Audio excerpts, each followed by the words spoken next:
Well, welcome everyone, especially welcome Ben. Thank you for joining Santa Fe Public Library today. I'm Jessica, and you can type in any questions you have in the chat box as we go, or you can raise your hand, and we'll ask you to unmute yourself so you can ask any questions you have. We are recording today, so if you don't want to be recorded, just turn off your camera. We're going to play some word games, so you can definitely unmute yourself during that time to join in on the fun.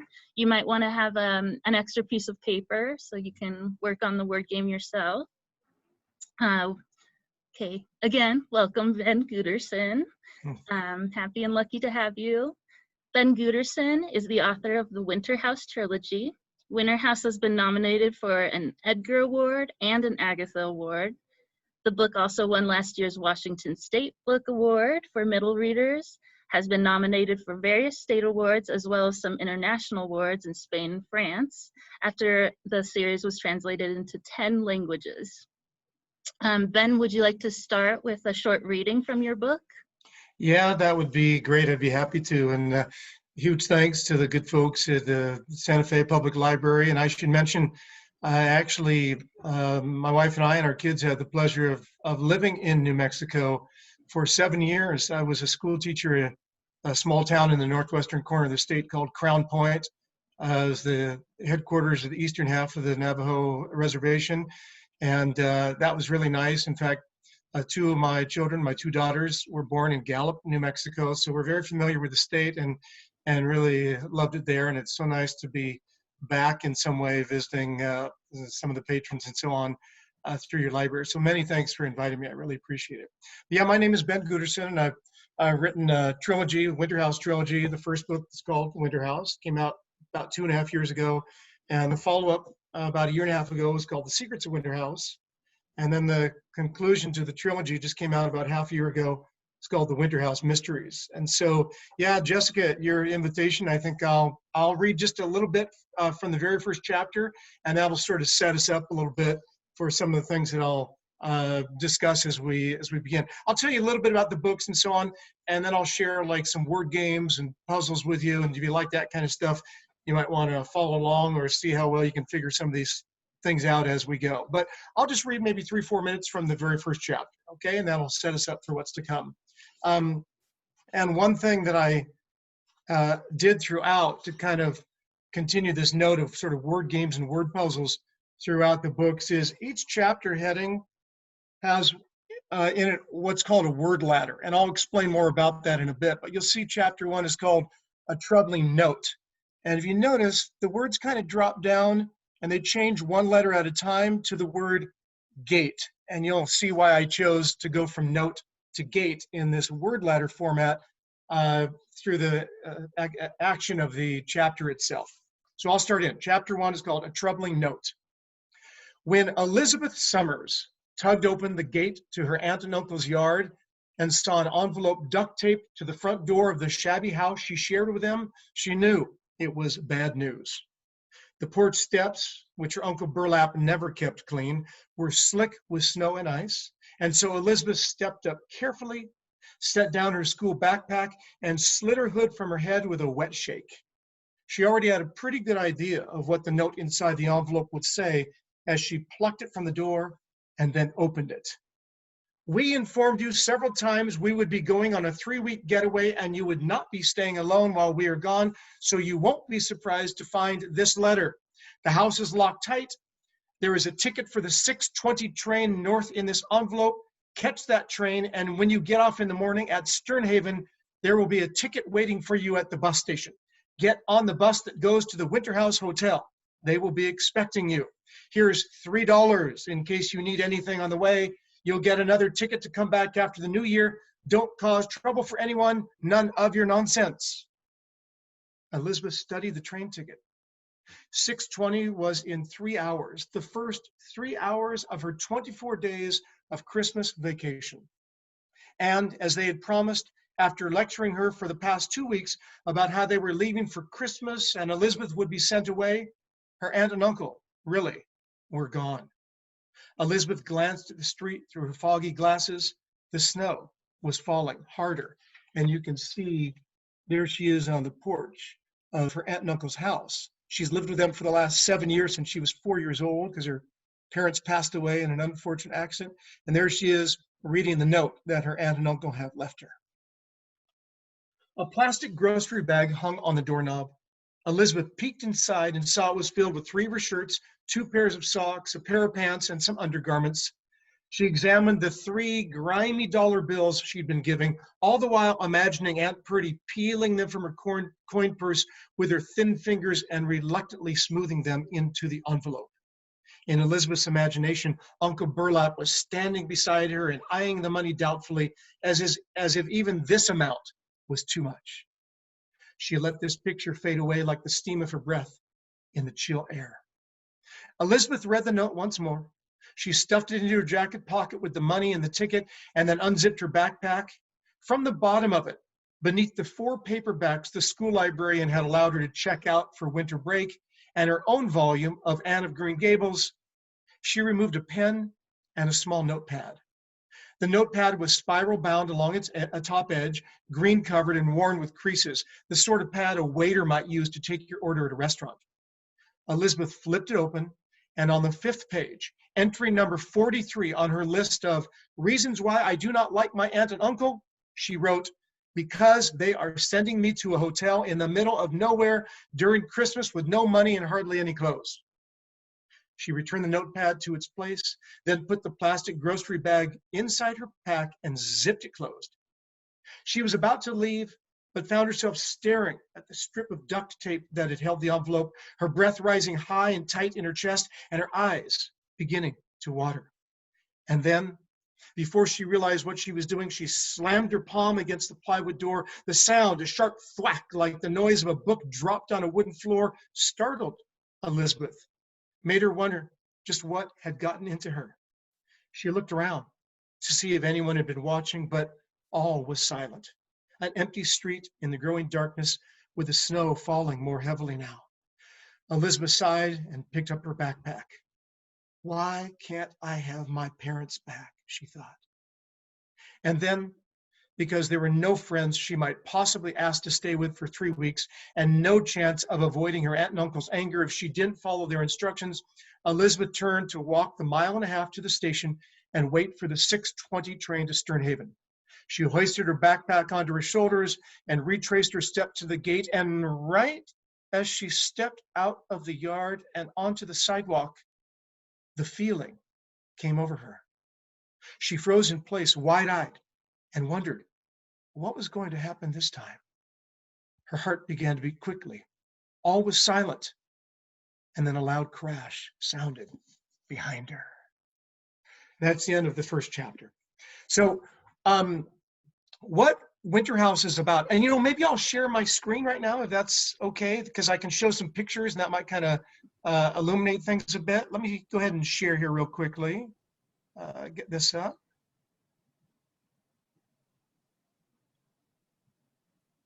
Hopefully you guys can see the slides now. Can you see them? Okay, yep. I'll put it in presentation mode. That way it looks a little bit better. There's the cover of the book, and then on the right-hand side is the picture I showed you. That's the first illustration in the book.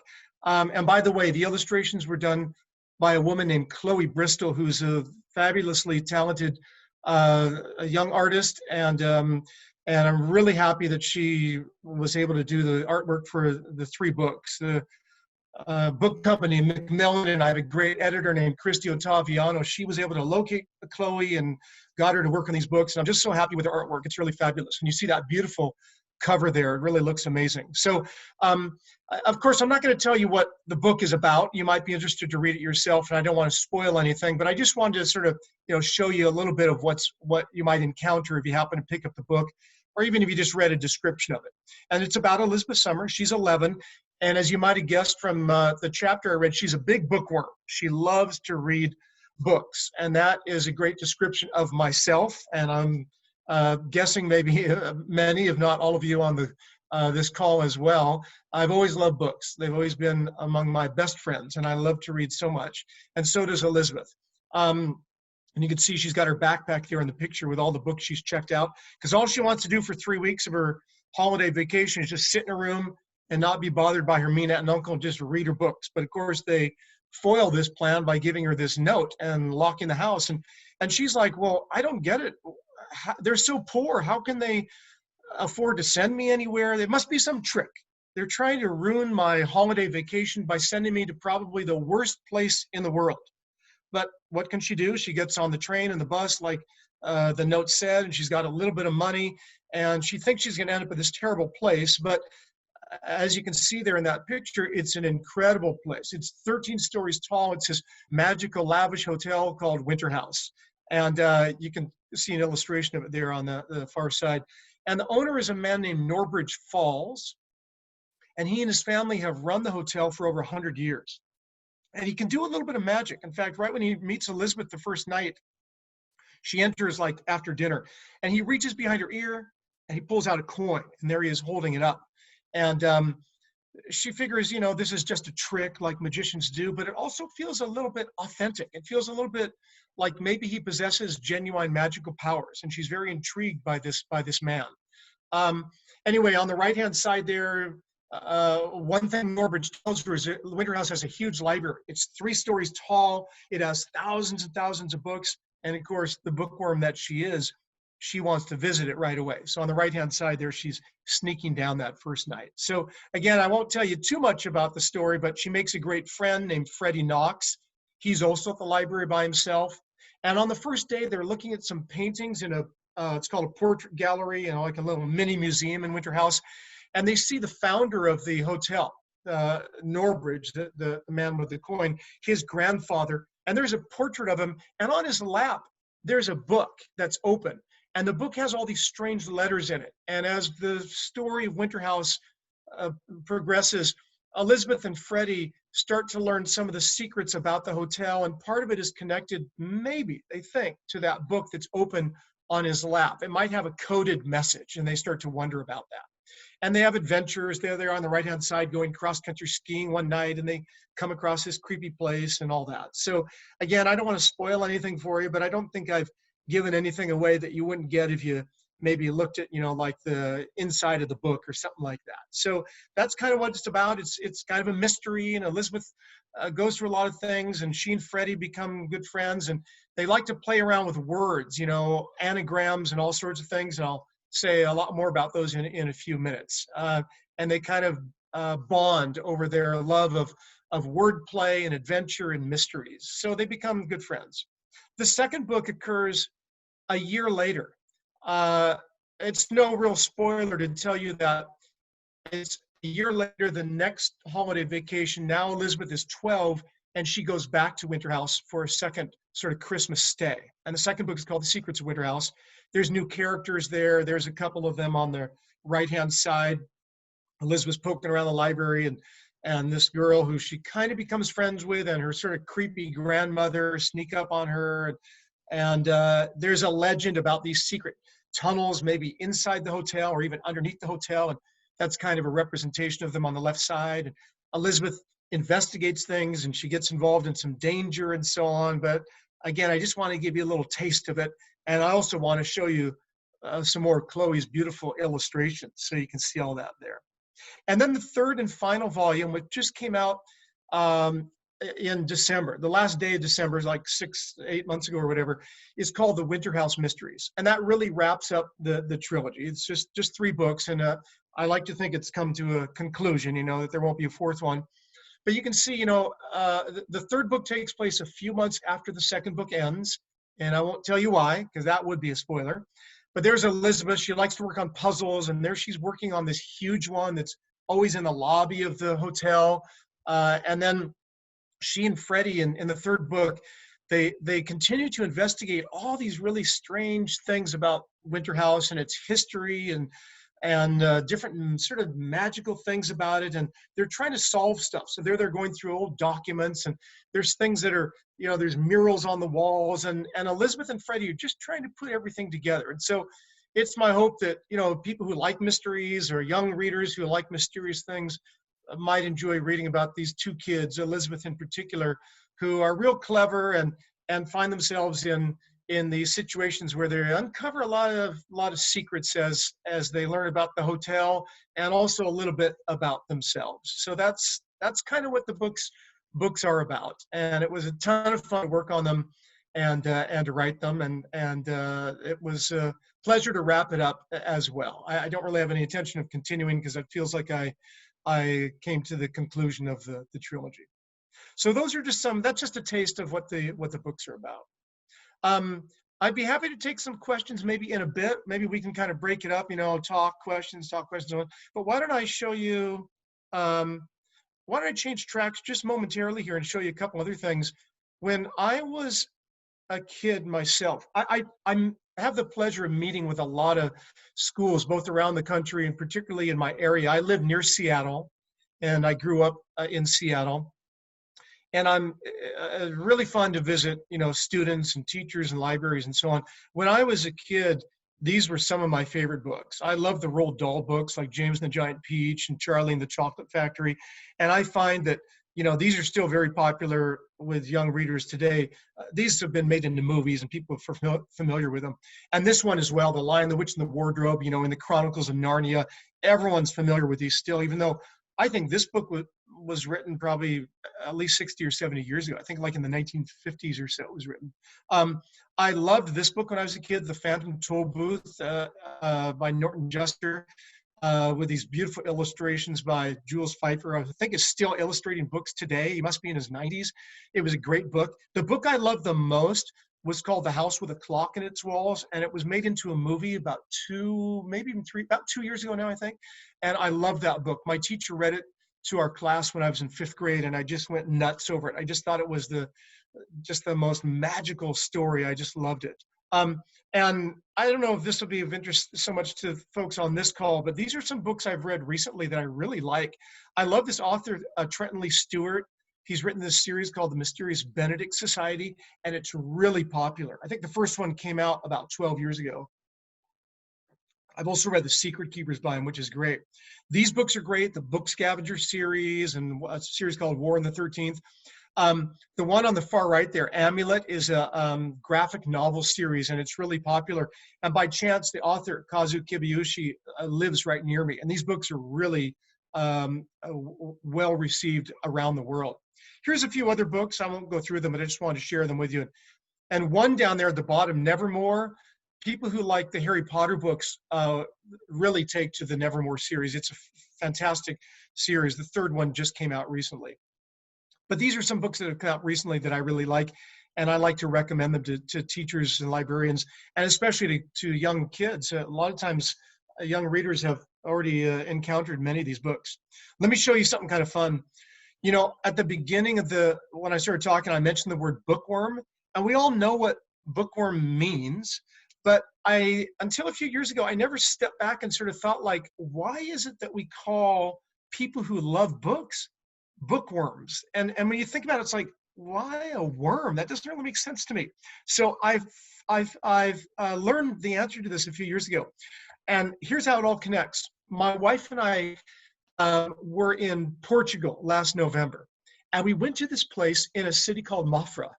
And that is the palace in Mafra, and it is enormous. It has over 1,100 rooms in it, and it's just huge.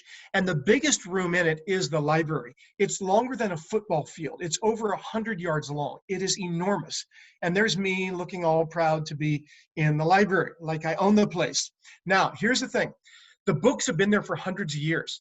And what happens is there are these little bugs, and they're long, and they look like worms, and they get into the books, and they like to eat paper, and they destroy the books. So in the way that like a bug would devour a book, people who metaphorically, like chew up books are called bookworms. That's where the expression came from. The only problem is in real life, in an old library like this, if you don't do anything about it, all your books would be destroyed. I mean, these worms really tear through these books. So what the librarians in this palace in Mafra came up with to combat this is they brought in a colony of bats to live in the library. And those are, it's kind of weird, but those are dead ones that they put in a display case to show people what the bats look like. So during the day, The bats actually sleep behind the shelves, and at night when everything gets quiet and the bats can sense it's nighttime, they come out and they can tell where bugs are by that echolocation they use, and they swoop down and they eat the bugs, and that controls the bookworm population in the library. Some people sometimes will say, but doesn't that mess up the library pretty badly? And it would. However, the librarians, when they shut down for the night, they put blankets or covers like tarps over everything. They would rather do that and clean it up every day than have their books destroyed by the bookworms. So Jessica and the friends at the Santa Fe Library, if you happen to have a bookworm problem there in your place, perhaps you would consider bringing in a colony of bats, and that might protect you from that damage. Why don't I maybe take a break for a moment, and I will see if in the chat window there are any, or if people just want to unmute. Jessica, is that okay? They can just unmute, and if there Yeah, are, we're just a few people. Why not? We can unmute. okay. If there's any questions, I'll be happy to take them, and if not, that's fine. I'll go on to the next thing. But if there's a question or two, I'd love to take it.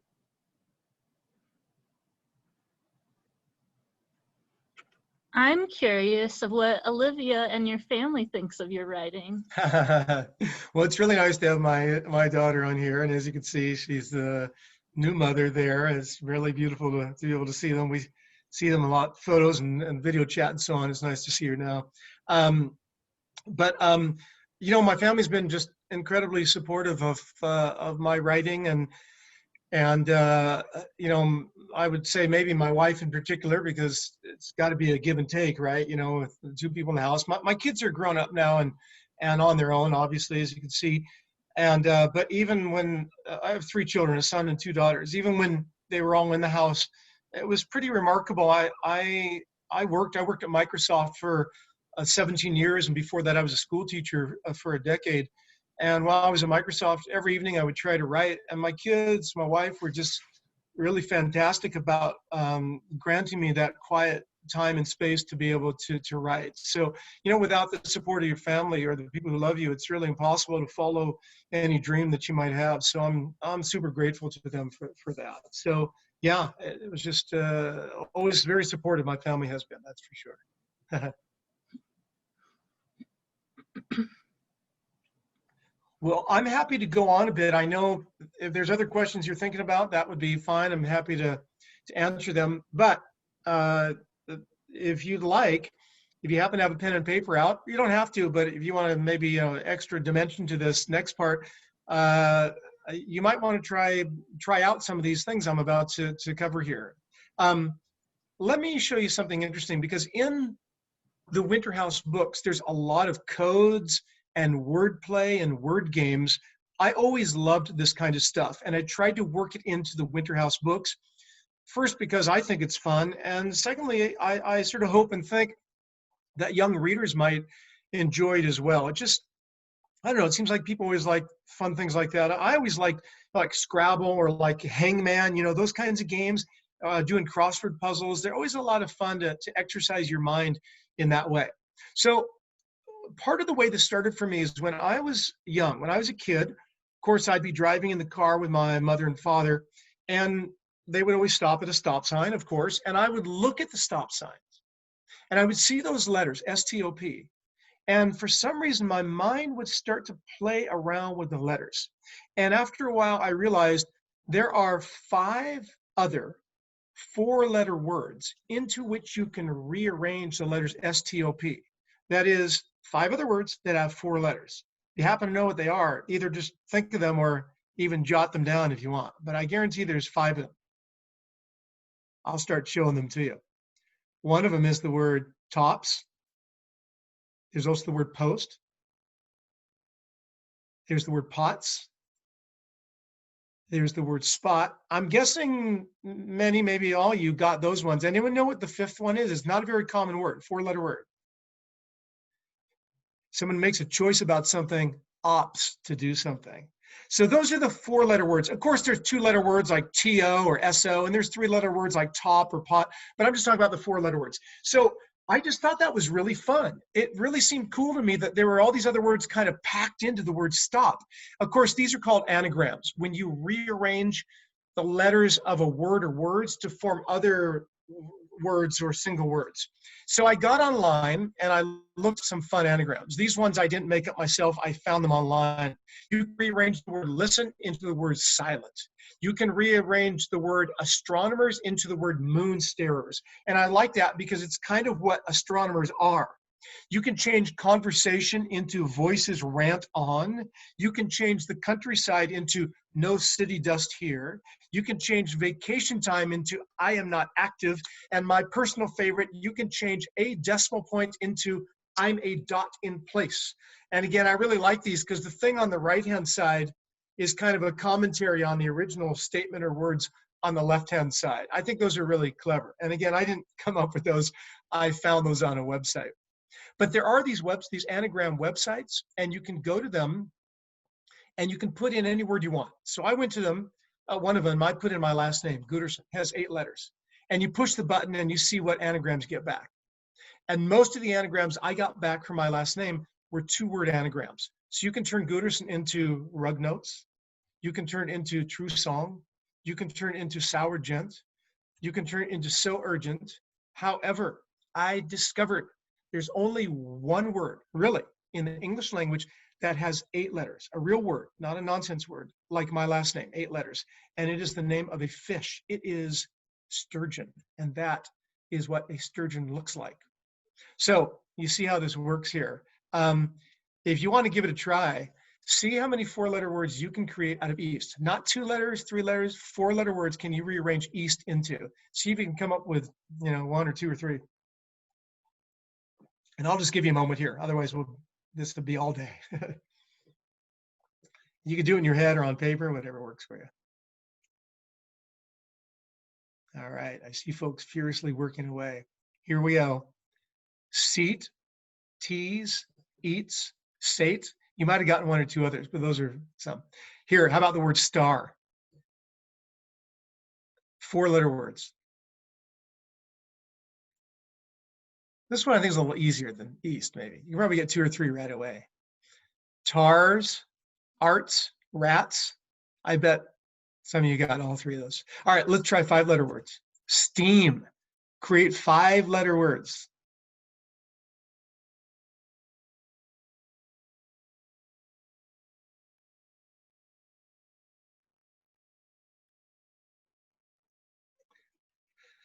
I have tames, meets, mates, teams.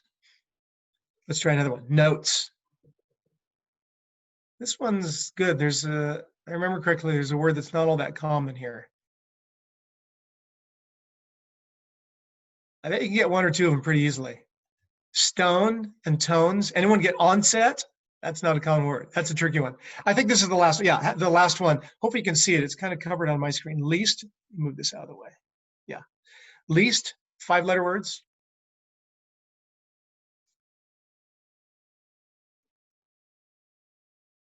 How about steel, stale, slate, and tails? There might be 1 or 2 others. Anyway, those are a lot of fun. And let me show you something. I got so into anagrams that in the second book, what I did was the chapter titles, like chapter 1 in book 2 is an instant on the bus. And what I did was, of course, those red lines are not in the book. I just did it for illustrative purposes for the slide. I took 4 letters that are all together, E-N-T and then the O from on, and you rearrange those into the word note. Because in the first chapter, Elizabeth gets a note. And like chapter 2 is called A Conversation Overheard. And you take the letters V-E-R-S-A-T and you rearrange them to create the word starve. So those are anagrams because in chapter 2, Elizabeth is starving by the time she gets off the bus. So I thought it'd be fun. It's like an extra thing as someone's reading the book. They want to put their hand over the bottom word. They might try to figure out what anagram I was getting at there. Let me show you another type of word game called word ladders. These are really cool. And a lot of elementary school kids do these or their teachers do them. What a word ladder is you start with 1 word and you're trying to change it into another word. And you change it by changing 1 letter at a time. That's a little confusing maybe, so let me give you an example. If you want to change cat into dog, you could change cat into cot. Notice we just changed one letter, right? And then you could change cot into dot. Again, just one letter. And then you change dot into dog. See how that works? You just change one letter at a time. All right, wordplay champions out there, try to change cold into warm. There are lots of ways to do it. So there's not just one way. See if you can give it a try.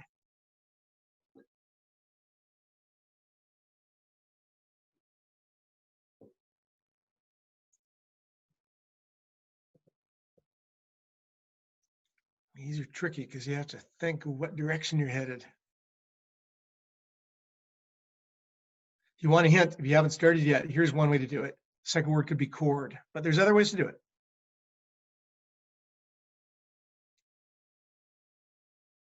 If you did it the way I started, you could change cord into card, and then you could change card into like a ward, like in a hospital.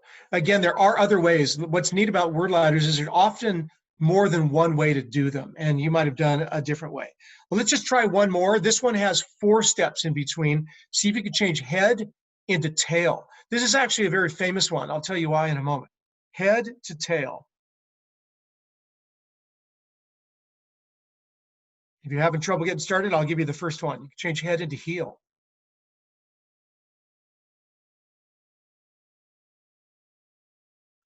So much brain power. I can see everyone thinking there.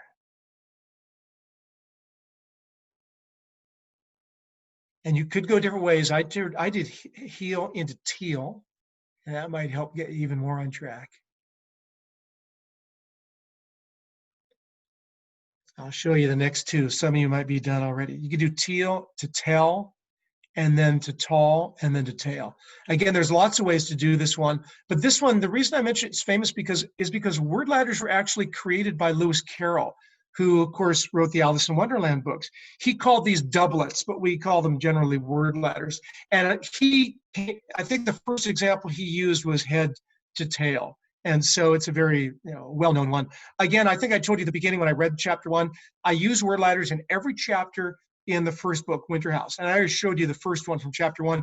Chapter 2 is called Strange Passengers on the Bus. And I changed bus into mad because Elizabeth gets kind of mad at a woman on the bus who she thinks is kind of rude to her.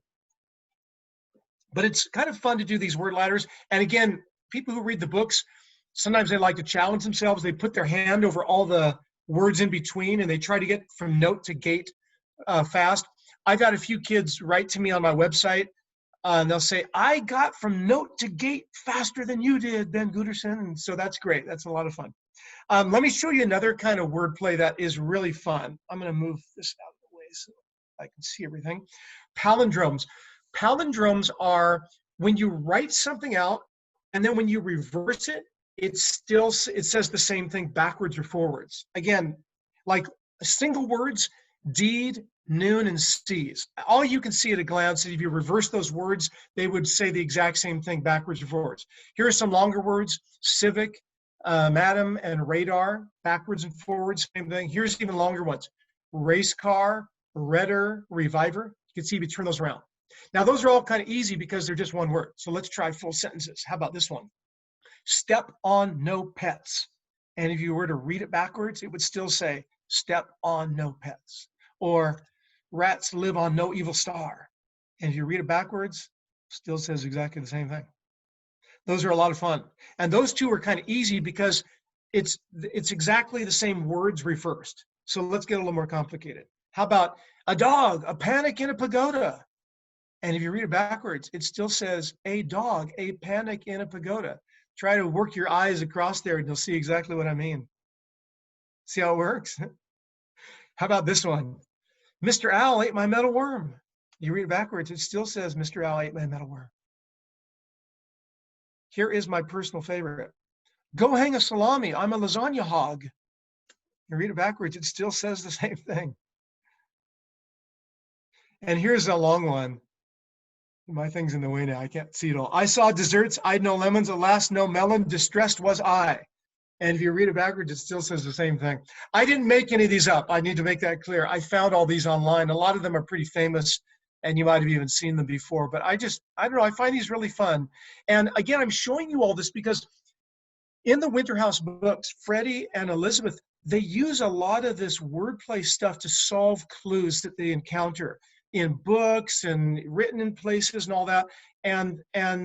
So they have to really use their brains to figure things out, whether it's a palindrome or a word ladder or anagram, or even use other kinds of wordplay as well in the books. So, and I hope, readers find it kind of fun. Here's something show you this quickly. Anagrams. These show up in the Winterhouse books as well. An anagram is when you write something and when you turn it upside down, it still says the same thing.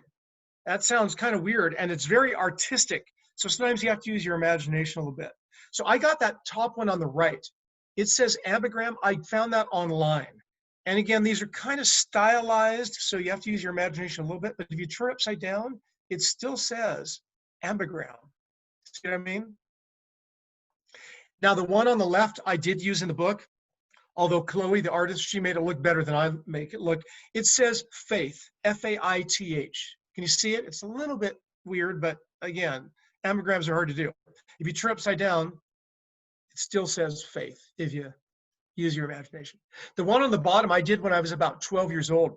I was the type, I used to like to sit in class and I would doodle, write notes on paper, and the teacher would say, Ben, stop doing that. And I like to write my name and do all these things. And so once I was playing around with my name, and I thought, maybe I can do it. Maybe if I turn upside down, it'll still say Ben. And if you look at the bottom one, hopefully you can see it says B-E-N. It's a little bit hard to see, but hopefully you can see it.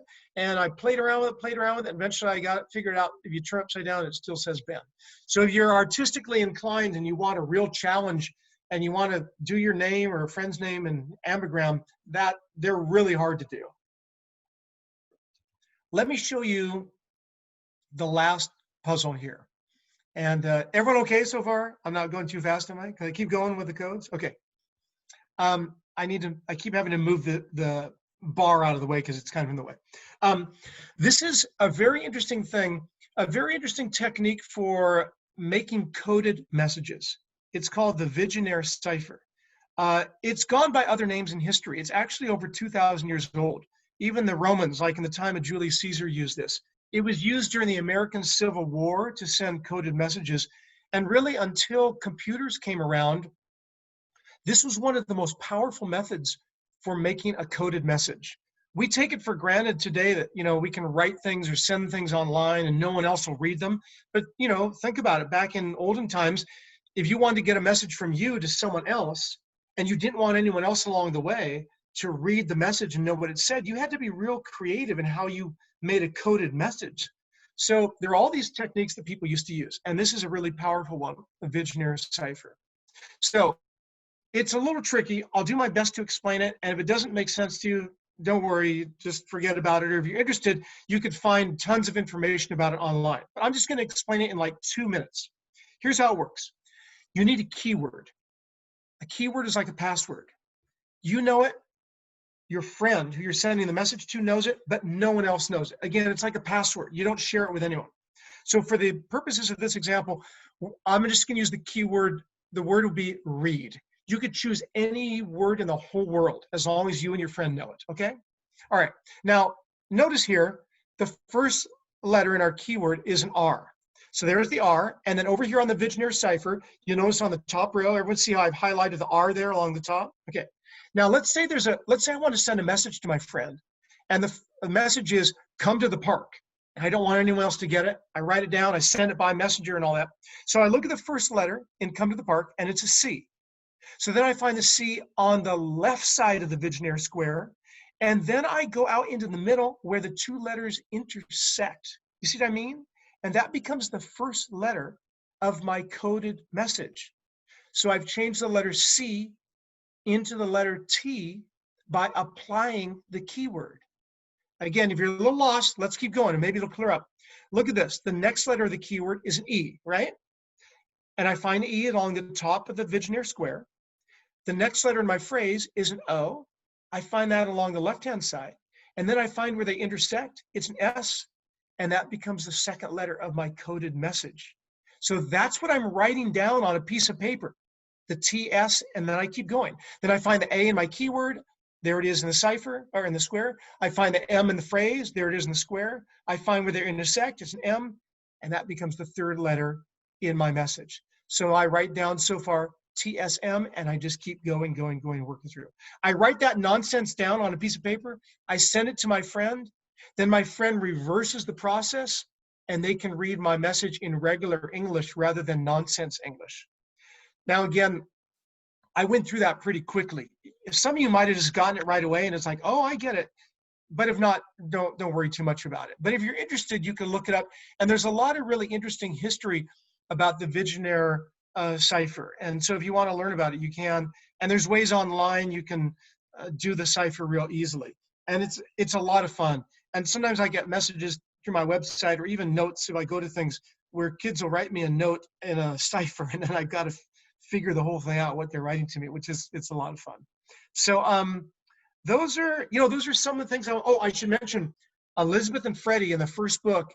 You might have guessed they use this cipher to figure out they think might be a connection between this and some of the mysteries in book 1. So that's why I'm really spotlighting it here. But it's a lot of fun, the Vigenère cipher.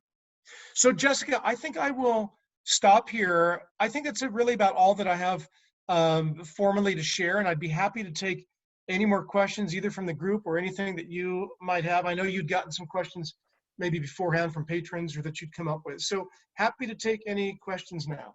And I can remove my the slide deck if that's okay. That'll give us more room to talk maybe. There we go. Okay. Great. Thanks for sharing all that. This is really fun. I hope so. I like them. So you've always been more or less into word games since you wrote your name, Ben. Yeah, like I say, I always liked it a lot. And, I owe it a lot to my parents. In particular, my mom, she loved to play like Scrabble and all that. And we would, do that kind of stuff. And there were always books in the house. So I just always liked to play around with words. It was always really fun to do. I've always enjoyed that a lot. Yeah. I'm very impressed with the descriptive way you describe things in the reading of the first part of the book. You just make it so real. And to hear you actually read it, it's very interesting, your expressions, your hand movements, and so on and so forth. I was very attracted to the fact that there is just so much magic in your reading, in your imagination, and you're able to get it on the page in such an effective way, in an exciting way, and also with Chloe with her artwork, the little tassels on the curtains, and I mean all those little details make bring out an excitement in the reader, and it's all in the details. Well, I think that's a really good point. It really is true. I mean, I appreciate books that have where you feel the author has gone the extra mile to really bring things alive and not just sort of perfunctorily kind of move quickly onto like the action or something like that.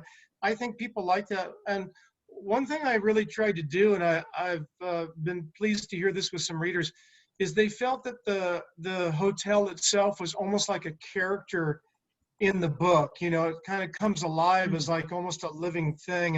And I'm glad, because I thought of it that way. And I like to think of a hotel, it's like full of all these magical possibilities. It's really fun to set a story in a hotel because you always feel like, around the next corner or open a door, there's something, cool and mysterious could happen. All kinds of secrets that you could unlock and encounter. And I love that feeling in a story. So I wanted to bring some of that to my book. So thanks, Carol, for that nice observation. I appreciate it.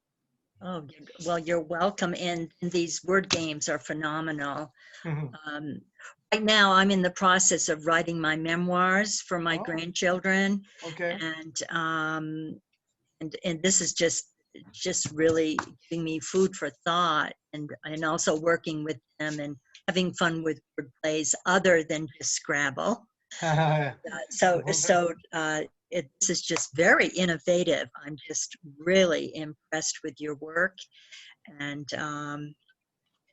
your energy. It's Well, Yeah. that's nice. Well, good luck on your writing. I'm sure your family and maybe lots of others will appreciate the stories that you share. That's pretty nice. Well, thank you. And have you always wanted to be a writer? You know, I've gotten asked that question many times, and so I've been able to reflect on it quite a bit. And the honest answer I would say is no. But I've always loved books. I've always loved to read, and so I reached a point probably like in my mid-20s to late 20s where it suddenly did click for me, like, I love to read so much. Maybe I would like to try to write. But I wasn't the kind of person who, like, when I was like 10 or something, I thought, oh yeah, I'm going to be a writer someday, but always reading is probably the one thing in my life that has never lapsed. I've always been just a complete, bookworm, like Elizabeth in the book. I've just always loved books so much. So I'd say that notion really clicked for me mid to late 20s to write. We have writers in your family. Absolutely. I have an older brother named David, and David wrote a book 25 years ago called Snow Falling on Cedars, and it was an international bestseller. It was made into a movie, and he had huge international success with the book. And you talk about detail and craftsmanship.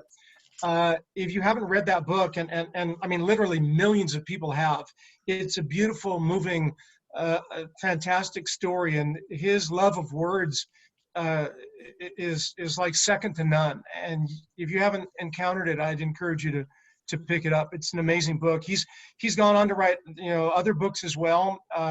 Snowfall and Cedars is what he's kind of most known for, or famous for, but he's just a fantastic writer all the way around. And I have an older sister named Mary. She wrote 2 novels. They were very well received, and she did very well with them. They came out maybe 12 to 15 years ago, and my hope is that she'll do some more writing one of these days. So yeah, they're both very, very talented writers. And I have another brother and sister, and they're both, have great careers and great lives and all that. But just specifically to your question, they're not writers. But yeah, I have 2 other siblings who've had a lot of success with their writing.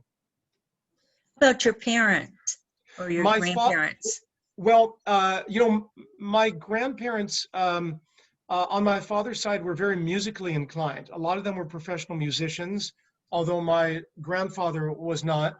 And on my mother's side, they were more, sort of art, crafts people, I guess you would say, professional people. My father was a criminal defense attorney and had a very illustrious career in Seattle, and was quite a respected gentleman. And we all really looked up to him a lot. He was a great public speaker and he was a good writer in his professional realm, Mm-hmm. And my mother was a lifelong scholar, and after she had her 5 children, she actually went back to school and ended up getting a PhD in business administration. It was just like phenomenal, because she was the first to admit she wasn't a very good student when she was younger, but she just had this, desire to learn. So between my mother and father, they really instilled that in all of us. I've got great siblings. My parents unfortunately have passed away a few years ago, but they were just great parents who put that love of the written word and the spoken word into all of us. And it really meant a lot, I think, to us. And how have your children influenced your writing? Well, I would say specifically, I have, as I say, a son and 2 daughters, and the younger daughter, to tell you honestly, is the one who, one day when she was about 8 or 9, we walked up to a little lake by our house, and she said, "Dad, let's take some notebooks with us and draw pictures and write stories." And I said, "Okay, well, let's do it." And we went up there, and I drew a hotel thing in the mountains, and I called the place Winterhouse. And on the back of the paper, I started writing a story about a girl named Elizabeth. She lives with a mean aunt and uncle, the whole thing. I wrote like 3 paragraphs. And then I read it to my younger daughter. Her name is Natalie. And she said, "Hey, Dad, that sounds good. Now write the whole book." And I was like, I don't know anything about writing. And I went home and I put the paper in my drawer, And about a year later, she said something to the effect of, "Hey, Dad, how are things progressing with that Winterhouse book?" And I said, "They're not progressing at all. I've really haven't even thought about it." But she kind of jokingly encouraged me. And then, and Olivia, you might check me on this. In my memory, it seems like you guys heard Natalie talk about Winterhouse, and you would sometimes say, "Dad, you Winterhouse, you should write Winterhouse." And when Natalie was into high school, I tried to write some adult novels and nothing ever really clicked. And then I thought, well, I don't know, maybe I'll try to write a kid's book, and then maybe I'll try that Winterhouse thing that they sometimes joke about. And I worked on it, and really through what seems like a little bit of a miracle to me, I connected by a fluke thing online with an agent, and she sent it out to book companies, and a really nice book company, of course, Macmillan Holt, liked it, and they offered me a 3-book deal. And it really seems, frankly, like a miracle to me. I was not, I was just hoping maybe one day someone would read one book I'd written, that would have been kind of a thrill for me. So the way things turned out was pretty amazing. But also the daughter who's on the call here with us is an extremely talented artist. And if you happen to look her up, you might see her work online. And she has works placed in galleries with individual collectors all around the country and even beyond. And seeing her dedication to her art has been very inspiring to me. My son, or our son, with my wife, who's not here right now, he's a very talented graphic artist. And so it's been really cool to see how my kids have all had these aspects of creativity, and I think of it less in terms of me or my wife, who's also very artistically inclined. I think of it less in terms of us handing anything down. It's nice to see my kids be creative. It makes me think about my own creativity. So it goes kind of in both directions, So I hope I kind of answered the question. Yeah, you did. Thank you. Very, very enriching and very rich background and rich connections. Yeah, that's for sure. I'm glad for that. I have a 6-year-old granddaughter, and she just had a birthday, and of course her wish was to give it a swim with mermaids. And she asked the question, does Star Wars have mermaids? Are there mermaids in Star Wars? And she's just really reconnecting, and it just stimulates the creativity. And I mean, creativity is contagious. Let's put it that way. That's great. She's got that imaginative capability. That's pretty cool. Yeah. And also another thing, when she plays the word, actually the card game where you put cards face down, maybe a dozen of them, and then you try and find the match. And she kept on winning me. And I said to her, I said, how come you're winning the games? All the games we play, you win. She said, well, I can see the other side of the cards. She had never seen the cards before.